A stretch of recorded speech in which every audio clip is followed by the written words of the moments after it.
Complaint ఇచ్చినా కూడా arrest FIR నమోదు చేసినప్పటికీ అరెస్ట్ చేయకపోవడం చాలా దారుణమైన విషయం. ఎందుకంటే ఇప్పటికే భారతదేశానికి స్వాతంత్రం వచ్చి 73 ఏళ్ళు గడిచినప్పటికీ, అదేవిధంగా భారత రాజ్యాంగము అమలై 70 ఏళ్ళు గడిచినప్పటికీ ఇప్పటికీ కూడా మహిళలపై దాడులు జరుగుతున్న, దాడులు చేసిన వారిపై కఠినంగా శిక్షించాల్సినటువంటి ఆ ప్రభుత్వాలు చాలా దారుణంగా ప్రవర్తించడం చాలా అన్యాయం.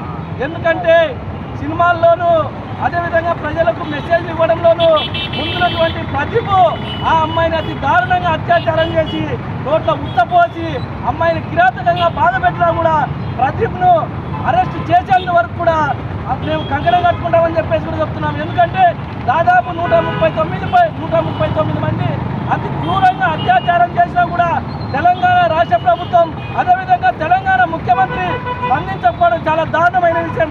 ఎందుకంటే అగ్రవర్ణాలకు ఒక న్యాయం, పేదలకు ఒక న్యాయం చేస్తున్నటువంటి ఈ ప్రభుత్వాలపైన కఠినమైన శిక్షణ వేయాల్సిన బాధ్యత కూడా కేంద్ర ప్రభుత్వానికి ఉందని చెప్పేసి మేము ఈ సందర్భంగా తెలియజేస్తున్నాం.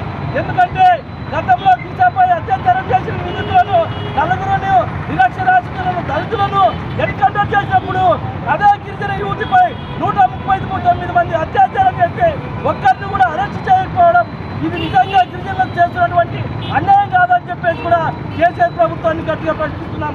ఎందుకంటే ఇప్పటికైనా రాష్ట్ర ప్రభుత్వం ఆ గిరిజన యువతికి జరిగినటువంటి అత్యాచారం చేసినటువంటి నిందితులను కఠినంగా శిక్షించాలి. శిక్షించేంత వరకు ఆంధ్రప్రదేశ్ 2 తెలుగు రాష్ట్రాల్లో గిరిజన సంఘాలన్నీ ఏకతాటిపై ఉద్యమాలు చేస్తామని చెప్పి తెలియజేస్తూ, నా పేరు Chandrappa, tribal student federation TSF రాష్ట్ర అధ్యక్షులు, ఆంధ్రప్రదేశ్.